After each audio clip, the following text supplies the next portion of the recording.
नमस्कार, न्यूज़ मंच देख रहे हैं आप और मैं हूं विशाल वैभव। वक्फ बोर्ड को लेकर लगातार बिहार की राजनीति काफ़ी ही तेज है और इसको लेकर जहां एक और विधायक नीरज बबलू ने जो बयान दिया, उसके बाद लगातार बयान देखे जा रहे हैं। और आज विधानसभा सदन जो है आखिरी दिन था और इस दौरान जो है क्या कुछ प्रतिक्रियाएं रही हैं, छोड़ जाते हैं आपको सभी प्रतिक्रियाओं के साथ। बने रहिए न्यूज़ मंच के साथ। न्यूज़ मंच के लिए विशाल वैभव, पटना। मैं यही कहना चाहती हूँ कि बिहार की जो अपने शासनकाल में जो बिहार ने जो सीन देखा है, उसके हालात तो आम जनता जो रहती है तो ये बिल्कुल नहीं, क्योंकि सबसे ज़्यादा दलितों के नरसंहार उनके शासनकाल में ही हुए हैं। तो मैं इस चीज़ को नहीं नीतीश जी को देना था, क्या कुछ हुआ? हाँ, तो जवाब दिया जाएगा जब आएगा सदन में। सारे जो भी मामले आते हैं उसको सरकार जवाब देती है। इस मामले पर भी सरकार का वक्तव्य आज ड्यू है, वो व्यक्त दिया जाएगा। लगातार सवाल उठ रहा है, नीरज बबलू ने भी कहा है कि सड़कों पर नमाज पढ़ने नहीं दिया जाएगा। कैसे देख रहे हैं? नहीं पढ़ना चाहिए। हाँ। सड़क पर जो है पढ़ने से तो आम जनता को कठिनाई होती है, उसके लिए स्थल चिन्हित पे सड़क पर तो नहीं ही पढ़ना चाहिए। आखिरी नमाज है सर, तो सर इसमें भीड़ हो जाती है, नहीं आ पाते हैं। और वैसे भी लोग बोल रहे हैं कि रामनवमी भी तो हम सड़क पे मनाते हैं।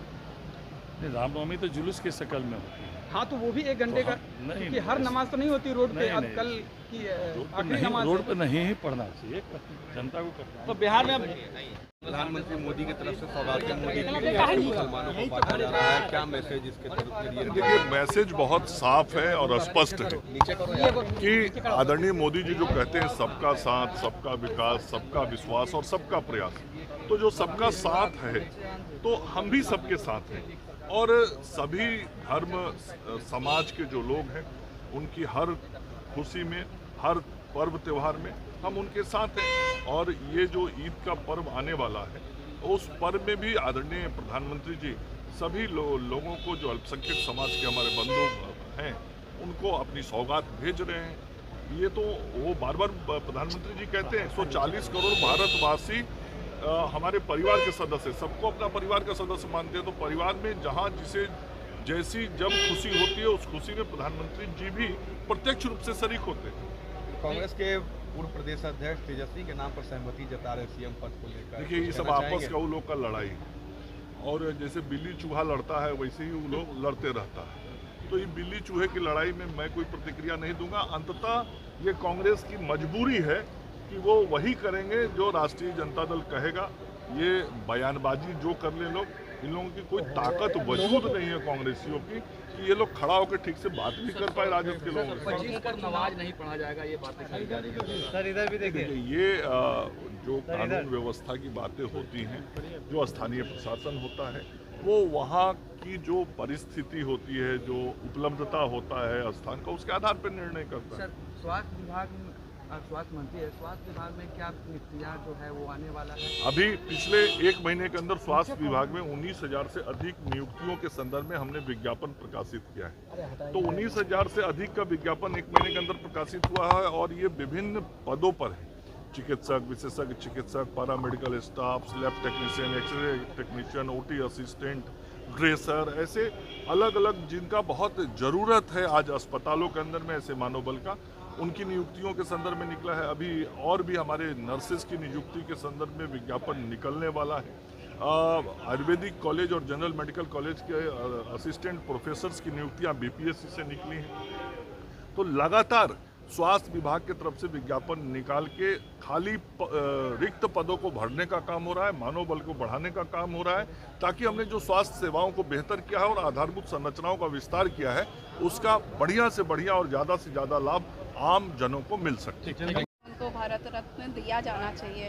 अभी जो घोटाले जो हुए थे उसमें जमानत पर हैं, सारे घोटाले उन पर अभी वो नहीं हुआ है, बरी नहीं हुए हैं। तो ये तो विपक्ष के लोगों की, नेता जैसे हैं वैसे ही मांगने वाले लोग भी हैं, उनको ये जानकारी ही नहीं है, मिनिमम जानकारी कि किसको भारत रत्न मिलना चाहिए। किसी जो लोग आरोपित हैं उनको भारत रत्न किस तरह से मिलता है, ऐसा तो हमने कभी देश नहीं, विश्व की हिस्ट्री में नहीं देखा है। तो उनकी मांग मुझे समझ में नहीं आई कि किस हैसियत और किस मुंह से उन्होंने मांगा। मंत्री नीरज बबलू कह रहे हैं कि सड़क पर नमाज नहीं पढ़ना। वो उनकी व्यक्तिगत राय होगी, उनसे बात कर सकते हैं। मुझे तो लगता है कि हमारे नेता आदरणीय नीतीश कुमार जी तो सबों को बराबर समझते हैं और नमाज के समय तो जहाँ भी जगह मिलती है हमने तो यही देखा है कि लोग पढ़ते हैं, बचपन से देखा है, तो वो उनकी व्यक्तिगत राय हो सकती है। धन्यवाद। टाइट बात हो क्या बोलिए विधायक जी? नीरज बबलू है, उन्होंने कहा है कि सड़कों पर नमाज नहीं होगी, उत्तर प्रदेश जैसा यहाँ पर भी होना चाहिए।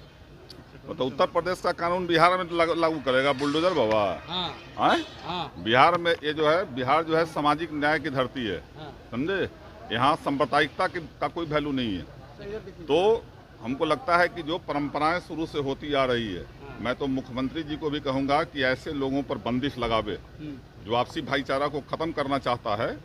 आज बहुत पूर्व से ही होते आ रहा है नमाज, जुम्मा का नमाज जो आखिरी नमाज होता है, हम लोग के यहाँ भी होता है कि हाँ लोग जो है जगह नहीं मिलती है, सारे मुसलमान भाई जो है अपना घर से निकलते, वो ऐसी स्थिति में नमाज पर बंदिश लगाना उचित नहीं है। कह रहे हैं कि कब्रिस्तान में जाकर के पढ़े, रोड पर क्यों पढ़ेंगे? अरे भाई, हम लोग रामनवमी जो है श्मशान में मनाते हैं, बताओ कि हम लोग भी सड़क पर मनाते हैं। वो ये बोले ना कि रामनवमी जो मनाते हैं हम लोग कहाँ, श्मशान में, हम लोग भी मनाते हैं सड़क पर। ये भावना से ग्रसित लोग हैं, ये भावना बिहार में नहीं चलने वाली है। आपने कहा कि मेरा नाम मोहम्मद मुन्ना है। हमने ये कहा कि लोग, हम पूछा हमसे मीडिया वाले आप लोगों ने कि बहुत संख्या में मुसलमान भाई आपके इफ्तार में आए हैं, तो मैंने ये कहा कि हमको लोग प्यार से मुन्ना मियाँ भी कहते हैं। मैं तो ये नहीं कहा कि मैं मुन्ना मियाँ हूँ, मैंने ये कहा कि प्यार से कहते। अब लालू जी गए थे पाकिस्तान, राष्ट्रीय अध्यक्ष जी परवेज मुशर्रफ साहब उस समय राष्ट्रपति थे वहाँ, उन्होंने क्या कहा था लालू जी को? अरे लालू मियाँ आप तो यहाँ हमसे भी ज्यादा पॉपुलर हो। इसका क्या मतलब, लालू जी लालू मियाँ हो गए? ये सब बकवास है, इस सबसे कोई फर्क नहीं। हम लोग सर्वधर्म संपन्न लोग हैं, सभी धर्म का सम्मान करते हैं। हिंदू मुस्लिम सिख ईसाई आपस में है, भाई भाई के तहजीब पर मैं चलता हूँ, आगे भी चलता रहूँगा। नवरात्र में उन्होंने कहा है कि चैत नवरात्र में मटन बंद होना चाहिए, मीट मछली की दुकानें बंद होनी चाहिए। कौन बोला है? नीरज बबलू। अरे नीरज बबलू को छोड़िए ना भाई, वो ये सवाल बल बोल करके तो मंत्री बन के बैठा हुआ है। वो तो सुशांत सिंह राजपूत बेचारा मर गया और इसका किस्मत खुल गया।